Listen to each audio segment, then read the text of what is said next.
Sound take 7 action.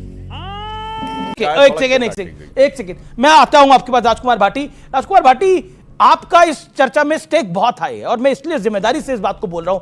Aurangzeb पर बयान जो अबू आसिम आजमी साहब ने दिया वो आपके सामने है। Ramji Lal Suran, Rajya Sabha member of Parliament, Samajwadi Party. Akhilesh ji आपकी पार्टी के सर्वोच्च नेता। क्या आपको लगता नहीं है कि आप लोगों ने इंस्टिगेट किया, आपने उकसाया? अब कांग्रेस का एक बड़ा नेता मध्य प्रदेश का साधु संतों को, महामंडलेश्वरों को सांड तक कह रहा है। मतलब क्या बचता है बचाने को इसके बाद? अब तुम लोग गलती से अगर नए हो तो सब्सक्राइब करो, वो जो लाल वाला बटन है उस पर अपने जीजा जी फेंक के मारो या फूफा जी, मुझे नहीं पता, बस क्लिक हो जाना चाहिए। अब मैं भी जा रहा हूं, मुझे मुठिया पेलने जाना है। बाय। एक तो सुधांशु त्रिवेदी जी ने रामजी लाल सुमन जी के बयान का जिक्र किया, कहा कि उन्होंने ये कहा कि सारे मुसलमान औरंगजेब की औलाद हैं। नहीं, बाबर की औलाद। उन्होंने कहा मुसलमान बाबर की औलाद। बाबर की औलाद हैं। बिल्कुल उलट कह रहे हैं। भारतीय जनता पार्टी के लोग ऐसा कह के प्रदर्शित करने की कोशिश करते हैं कि सारे मुसलमान मुगल हैं, और हम हमेशा खंडन करते रहे हैं। आपकी डिबेट में भी कई बार किया था कि सारे मुसलमान मुगल नहीं हैं। किस बीजेपी के नेता ने बोला? सुमन ने जी सदन के अंदर यह बोला कि अगर मुसलमान बाबर की औलाद हैं, अगर कुछ छोड़ गए, आधा सच बोलना झूठ बोलने से भी ज्यादा खतरनाक होता है। तेरा बाप यहाँ छोड़कर गया था कि तेरी माँ? वो कह रहे हैं अगर मुसलमान बाबर की औलाद हैं, देख लें आप। फिर आपने कहा कि तुम किसके लिए कहा? उन्होंने कहा फिर तुम किसकी औलाद हो? तुम कहा बीजेपी वालों के लिए, क्योंकि ये बीजेपी वाले ही तो कहते हैं हम महापुरुष। लेकिन आपने उसमें जोड़ दिया हिंदू समाज के लिए कहा। हिंदू शब्द उन्होंने प्रयोग ही नहीं किया। पूरे उनकी स्पीच में कहीं हिंदू शब्द नहीं है। लेकिन अमीश जी, जो आप सवाल उठा रहे हैं, कोई आदमी किसी राजा के बारे में गलत बोल दे, हो सकता है इतिहास कम पढ़ा हो सकता है ज्ञान कम हो, लेकिन हमारा कोई आदमी आपको धार्मिक विद्वेष फैलाता हुआ नहीं मिलेगा, हिंदू मुसलमान के बीच नफरत फैलाता हुआ नहीं मिलेगा। इनके लोग क्या करते हैं, मैं इनके दो सर्वोच्च नेताओं के बयान आपको बताता हूं जो इस समय सोशल मीडिया पे चल रहे हैं। कोई देखेगा उस पर यूट्यूब वगैरह मिल जाएंगे। मोदी जी कह रहे हैं मेरा घर मुसलमानों के बीच में था। मैं तो कुछ और ही समझ रहा था। ईद पर हमारे घर मुसलमानों के घरों से खाना आता था, हमारे घर में खाना नहीं बनता था ईद के दिन। मोदी जी कह रहे हैं। योगी जी कह रहे हैं 100 मुसलमानों के बीच में भी अगर 50 हिंदू रहते हो तो वो सुरक्षित नहीं है। अब मुझे सुधांशु भाई ये बता दें, मोदी जी का बयान सही है कि मुसलमानों के घर से उनके घर ईद पे खाना आता था, उनका चूल्हा ही नहीं जलता था, मुसलमानों के बीच में वो सुरक्षित थे, कोई खतरा नहीं था? या योगी जी सही कह रहे हैं कि हिंदू सुरक्षित नहीं है? बहुत अच्छा इन्होंने सवाल किया, बहुत अच्छा सवाल किया। मैं बिल्कुल जवाब देता हूं। जब मोदी जी बच्चे थे तो तब तक मुसलमानों को इतना सर पे नहीं चढ़ाया था। ओहो, और वो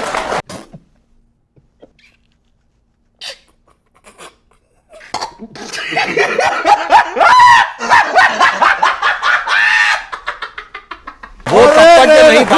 आपने जब मोदी जी मगरमच्छ पकड़ते थे तब मुसलमान डरे हुए थे। सेंटेंस बोला और ये पकड़ना आपको क्यों देखने लगता है, मुझे समझ में नहीं आता है। आप दोनों वरिष्ठ हैं, मैं तो नहीं। और आज के समय, क्योंकि तब ये देश सेकुलर नहीं था, ये 1976 के बाद से जब से देश सेकुलर हो गया है, उसके बाद से योगी जी की बात सही है। वरना मैं ईमानदारी से एक बात कहता हूं, आप एक बात भूल गए, जब देश आजाद भी नहीं था, आजादी 2014 में मिली है, तब हिमालय में बर्फ भी नहीं पड़ती थी, हिंद महासागर में पानी भी नहीं था, और हवा तो चलती ही नहीं थी। अच्छा, धूप भी नहीं निकलती थी। मोदी जी सूरज लेके आए, मोदी जी चांद लेके आए, मोदी जी ने हिमालय बनाया, मोदी जी ने समुद्र बनाए। नहीं, आप जो कुछ हुआ 14 के बाद हुआ। ओके ओके ओके सुधांशु,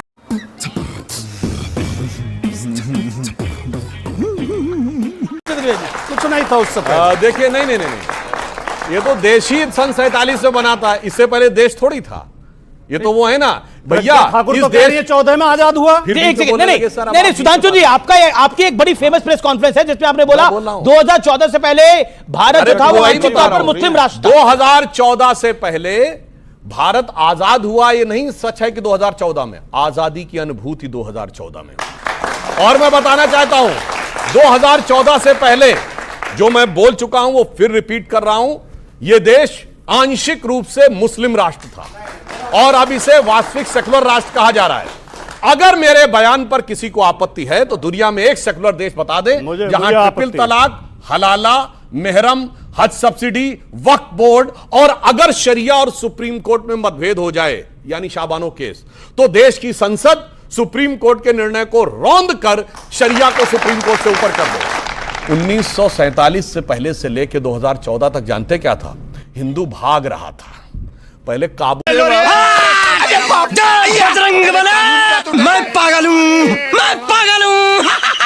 से भागा था। सुभाष चंद्र बोस जी गए थे, याद करिए, तो वे बहुत बड़े ड्राई फ्रूट के मर्चेंट थे। मेहरोत्रा जी उनके यहां रुके थे। 1/3 हिंदू और सिख था। आज कोई मेहरोत्रा जी बचे काबुल में? काबुल से भागा, फिर पेशावर से भागा, ढाका से भागा, रावलपिंडी से भागा, चिटगांव से भागा, लाहौर से भागा, मेरे पिया गए रंगून, वहां से किया है टेलीफोन, वहां से भागा, फिर आजाद हिंदुस्तान में कश्मीर से भागा, मल्लापुरम से भागा, धुबरी से भागा, बरपेटा से भागा, और तो और जो जिस शहर में रहता हो जाके देख ले, उन शहर के पुराने इलाकों से भागा, क्योंकि आज किसी की हिम्मत नहीं है वो जहां रहे।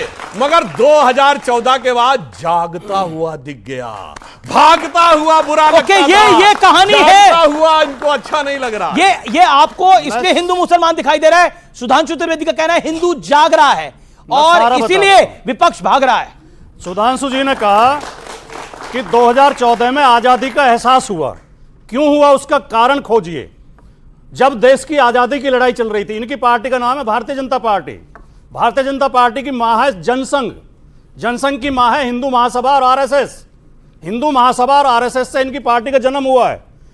जब देश की आजादी की लड़ाई चल रही थी तो हिंदू महासभा और आरएसएस अंग्रेजों के साथ थी, आजादी की लड़ाई में शामिल नहीं थी। इसलिए जब देश आजाद हुआ तो देश की जनता ने इन्हें नकार दिया।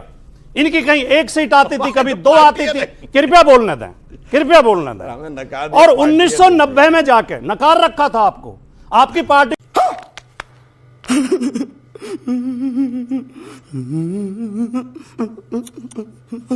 को कोई गंभीरता से नहीं ले सकता था, क्योंकि ये अंग्रेजों की मुखबिरी करते थे। स्वतंत्रता सेनानियों के खिलाफ कोर्ट में गवाही दिलवा के उन्हें सजा करवाते थे। जब भारत का संविधान लागू हुआ इन्होंने उसका विरोध किया।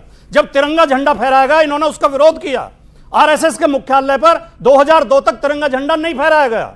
2001 में 2 नौजवानों ने जाकर तिरंगा लगा दिया तो आरएसएस ने उनके खिलाफ मुकदमा लिखवाया, जेल भिजवाया उन्हें। भाटी जी, अब क्योंकि लास्ट बोल रहा हूं, जी कृपया, जब 1990 में इन्होंने हिंदू मुसलमान करके, मस्जिद पे प्रहार करके, मंदिर मस्जिद करके और सरकार बना ली, 14 तक में इनकी फुल मेजोरिटी की सरकार आई है, तो इन्हें तब लगा कि अब देश आजाद हुआ है।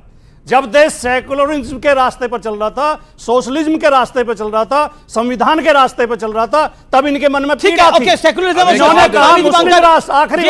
आखिरी बात एक लाइन इन्होंने पता नहीं, हमारी पार्टी तो बनी 1952 में है और ये जोड़ दिए जाके उससे पहले हिंदू महासभा आरएसएस थी। आपने कहा आरएसएस की मां है, ये कांग्रेस की मां कौन है? 1885 में कांग्रेस ब्रिटिश सरकार के सेक्रेटरी एलन ऑक्टेवियम ह्यूम के द्वारा बनाई गई। पहले 25 साल में एक नहीं अनेक ब्रिटिश सरकार के secretary William Wedderburn, George Yule, Alfred Rome, नाम मैं इसका जवाब दूंगा। क्योंकि पार्टियों के मां बाप की बात हो रही है, पार्टियों के कशिश सकल।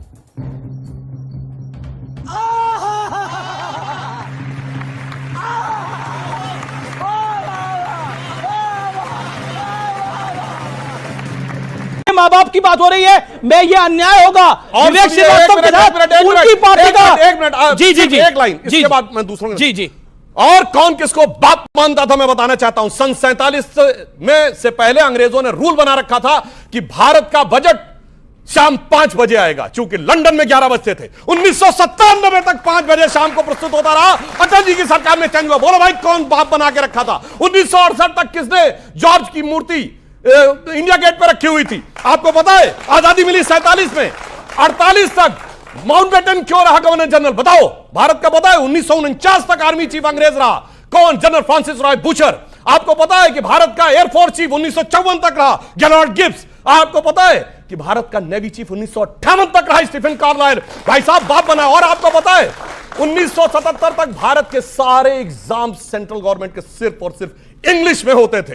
किसने बाप बना के रखा हुआ था? मैं जवाब देना चाहता हूं। देखिए ये चर्चा बड़ी हो रही है। विवेक और स्वामी दीपांकर और रशीदी जी 10 सेकंड जी 10 सेकंड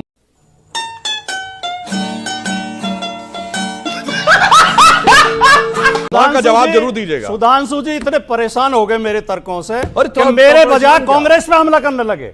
मैं कांग्रेस का प्रवक्ता नहीं हूं। आपका राइट तो है, आपके राइट पे तो है। दूसरी बात, क्या ये सब लोग नहीं जानते कि बीजेपी आरएसएस की एक शाखा है? मैंने कुछ गलत कहा? नहीं, बिल्कुल सही कहा। आरएसएस बीजेपी की मान नहीं है क्या? बिल्कुल सही कहा। तीसरी बात, बिल्कुल सही कहा। अगर एओ ह्यूम भारत के लोगों को प्रशिक्षित और जागरूक कर रहे थे, कृपया वाक्य पूरा होने दें। तो कोई गुनाह कर रहे थे? भारत में पत्रकारिता की शुरुआत भी एक अंग्रेज ने, ऑगस्टस हिक्की ने की, तो क्या हम पत्रकारों को भी हिक्की का नहीं, बिल्कुल नहीं, एक भारतीय भाषा का बताओ, भारतीय भाषा का अखबार बताइए। आप तो भारतीय भाषा का उदंत मार्तन हिंदी का, तो फिर शुरुआत भारतीय भाषा से क्यों मान रहे हो? शुरुआत बंगाल गजट से हुई। हिक्की का अखबार था, 1870 में हुई। मैं निवेदन करना चाहता हूं, देखिए, ना इस देश का बाप औरंगजेब को कोई माने ना, और क्योंकि बापों की बात हो रही है, किस पॉलिटिकल पार्टी का बाप कौन है? विवेक श्रीवास्तव, एक लाइन के अंदर आपकी पार्टी के पिताजी कौन है? नाम लीजिए, नाम लीजिए, किसने बनाई आपकी पार्टी? हमारी पार्टी के, ओके, हमारी